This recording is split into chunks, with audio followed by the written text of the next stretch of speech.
అందరితో కలిసి ఉండు, అందరిలానే నవ్వుతూ ఉండు. అంతేకాని అందరినీ అయిన వాళ్ళు అని మాత్రం అనుకోకు.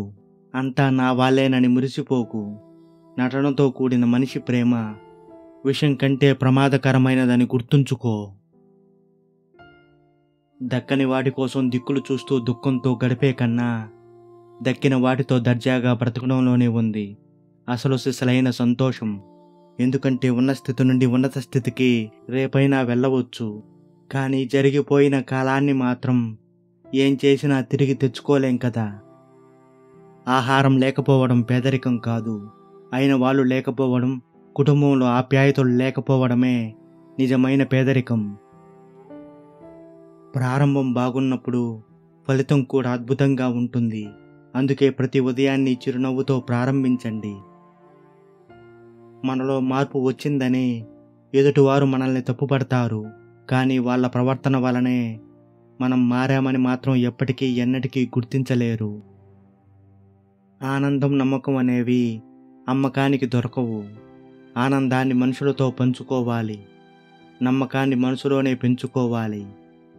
కొన్నిసార్లు వాదించి బాధపడడం కన్నా తప్పు నాదే అని మౌనంగా ఉండటమే మంచిది.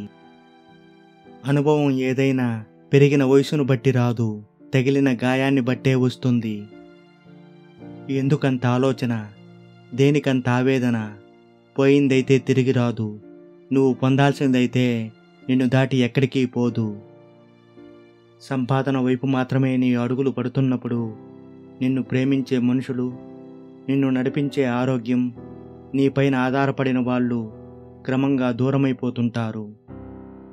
సమయం ఎప్పుడూ ఒకే చోట ఆగదు, జీవితం ఎప్పుడూ ఒకేలా ఉండదు. ఏ పరిస్థితినైనా సానుకూలంగా స్వీకరిస్తే జీవితం సాఫీగా సాగుతుంది. స్వార్థంగా ఆలోచించడం తప్పు కాదు, కానీ మీ స్వార్థం కోసం ఇంకొకరి జీవితాలతో ఆడుకోవడం క్షమించరాని నేరం. వెనక మీ గురించి తప్పుగా మాట్లాడే వారి గురించి అస్సలు ఆలోచించకండి, ఎందుకంటే వారి స్థానం ఎప్పుడూ మీ వెనకే. అత్యాశ లేని చోట ఆనందం ఉంటుంది, ఆరాటం లేని చోట ప్రశాంతత ఉంటుంది. కాబట్టి మన జీవితం ఎలా ఉంచుకోవాలి అనేది కేవలం మన చేతుల్లో మాత్రమే ఉంటుంది. మన క్యారెక్టర్ గురించి ఒకరు వేలెత్తి చూపిస్తున్నారు అంటే వారికి నచ్చినట్లు మనం ఉండడం లేదని అర్థం. అంతేకాని మన క్యారెక్టర్ బ్యాడ్ అని కాదు.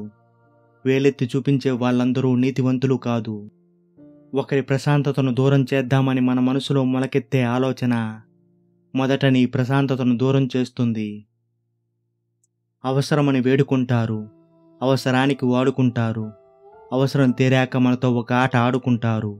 ఇదే ఈ లోకం తీరు. విలువైన వాళ్ళతో కాదు, విలువ తెలిసిన వాళ్ళతో స్నేహం చేయి. నువ్వు బాధపడే రోజు ఎప్పటికీ రాదు. కొన్ని కంటికి నచ్చుతాయి, మరికొన్ని మనసుకు నచ్చుతాయి. కంటికి నచ్చినవి కళ్ళు మూసేంతసేపే, కానీ మనసుకు నచ్చింది మాత్రం చిరకాలం మన మనసులోనే శాశ్వతంగా నిలిచిపోతుంది. మనం ప్రేమించే వాళ్ళకంటే మనల్ని ప్రేమించే వాళ్ళతోనే మన జీవితం చాలా బాగుంటుంది. ప్రతి దాని గురించి తీవ్రంగా ఆలోచించి సాధించేదేమీ లేదు. ఆయాసపడడం తప్ప. ప్రశాంతంగా ఉండడం మొదలుపెట్టండి, అప్పుడు ఆరోగ్యంగా శక్తివంతంగా ఉంటారు.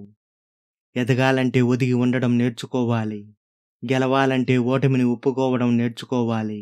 సర్దుబాటు లేనిదే జీవితంలో ఏదీ పరిపూర్ణం కాదు. ఎప్పుడైతే నీకు నచ్చినట్లు నువ్వు బ్రతకడం మొదలు పెడతావో అప్పుడే నువ్వు చాలా మందికి నచ్చకుండా పోతావు. ఆశ, ఇష్టం, అవసరం అనేవి మనిషికి ముఖ్యమైన ఆయుధాలు. ఆశ మనిషిని బ్రతికిస్తుంది, ఇష్టం అనేది మనిషి చేత ఏమైనా చేయిస్తుంది, అవసరం మనిషికి ఎన్నో నేర్పిస్తుంది. పుస్తకంలో తరువాత పేజీలో ఏముందో తెరిచి చూసే వరకు తెలియదు. జీవితం కూడా అంతే, ఎవరికీ అర్థం కాని పుస్తకం. మనం ఎలా ఉండాలో ఏకాంతం నేర్పిస్తే మనం ఎలా ఉన్నామో సమాజం తెలుపుతుంది. అవసరాన్ని బట్టే మనుషులు. ఎప్పుడైతే మన అవసరం తీరిపోతుందో అప్పుడు మనతో మాట్లాడే విధానం కూడా మారిపోతుంది. నీవు చికాకుగా ఉన్నప్పుడు ఎక్కువగా మౌనాన్నే వహించు.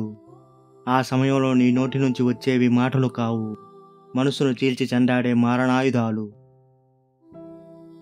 కాలం ఎంత వేగంగా అయితే కదులుతుందో మనుషులు వారి మనసులు కూడా అంతే వేగంగా మారిపోతున్నాయి. మంచి వారిని అతిగా నమ్మకూడదు, చెడ్డవారిని అతిగా ద్వేషించకూడదు. చివరి వరకు అందరూ ఒకేలా ఉండరు. పరిస్థితుల్లో ఎప్పుడైనా మార్పు రావచ్చు. మనకు బాధ కలిగినప్పుడు బంధం తోడుగా ఉండాలి, అంతేకాని ఆ బంధమే మనల్ని అతిగా బాధ పెట్టకూడదు. ఒక మాట బరువు ఎంతో అన్నప్పుడు తెలియదు, దాన్ని విన్నప్పుడే తెలుస్తుంది. ఎదుటి వ్యక్తిలో లోపాలు ఉంటే చెప్పాలి, కానీ లోకువగా చేసి అస్సలు మాట్లాడకూడదు. అరుదుగా పొందే అనుభవాలే జీవితానికి సరిపడా జ్ఞాపకాలు. ప్రతి జ్ఞాపకం ఒక అనుభవం కాకపోవచ్చు, కానీ ప్రతి అనుభవం మాత్రం ఒక జ్ఞాపకమే. అభివృద్ధి అయినా వినాశనమైనా నాలుక మీదనే ఉంటాయి. ధైర్యం అంటే ఎవరో నీకు తోడుగా ఉన్నారని చెప్పడం కాదు. ఎవరు ఉన్నా లేకున్నా నాకు నేను ఉన్నానని చెప్పుకోవడమే అసలైన ధైర్యం. నీకు అందని దానికోసం ఆశపడకు, నీకు నచ్చని దానికోసం కష్టపడకు. నీ కోసం కష్టపడే వారిని అస్సలు మర్చిపోకు. నిన్ను ఇష్టపడే వారిని మాత్రం ఎప్పటికీ ఎన్నటికీ వదులుకోకు. పంచదార తీయగా ఉందని ఎక్కువగా తినడం ఆరోగ్యానికి హానికరం. అలాగే మనుషుల మాటలు తీయగా ఉన్నాయని నీ బలం బలహీనతలన్నీ వారితో పంచుకోవడం కూడా జీవితానికి హానికరమే. జీవితంలో ఊహలనేవి మనల్ని వాస్తవానికి దూరంగా తీసుకెళతాయి, కానీ ఎంత దూరం వెళ్ళినా చివరికి తిరిగి రావాల్సింది వాస్తవానికే. జనం దృష్టిలో గొప్పగా ఉన్నా లేకున్నా పర్వాలేదు, కానీ మనస్సాక్షి ముందు గర్వంగా తలెత్తుకొని బ్రతకగలిగితే అంతకన్నా గొప్ప జీవితం లేదు.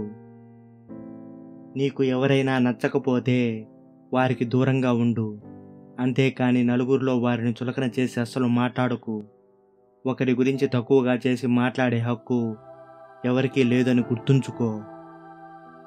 అర్హత లేని వారికి అర్హతకు మించిన అభిమానాన్ని నువ్వు అందిస్తే నీ అర్హతకు తగని అవమానాన్ని నువ్వు ఎదుర్కోవాల్సి వస్తుంది. దేవుడు ఎవరిని కూడా ఊరికే పరిచయం చేయడు. దాని వెనక ఖచ్చితంగా ఏదో ఒక కారణం ఉండే ఉంటుంది. మనశ్శాంతిగా బ్రతకాలి అంటే ఏది ఎక్కువగా తెలుసుకోకూడదు, ఎవరిని ఎక్కువగా చదవకూడదు, ఎక్కడా నా సొంతం అనే భావన అస్సలు ఉండకూడదు. కొన్ని మౌనాల వెనక బాధ ఉంటే కొన్ని దూరాల వెనక ప్రేమ ఉంటుంది. కోల్పోయింది ఎప్పుడూ తిరిగి దొరకదు. ఒకవేళ దొరికినా అది గతంలా ఉండబోదు. అది వస్తువైనా సరే, బంధమైనా సరే, ప్రేమైనా సరే. వస్తారని ఎదురు చూడడం ఆశ, రారు అని తెలిసినా కూడా ఎదురు చూడడం ప్రేమ.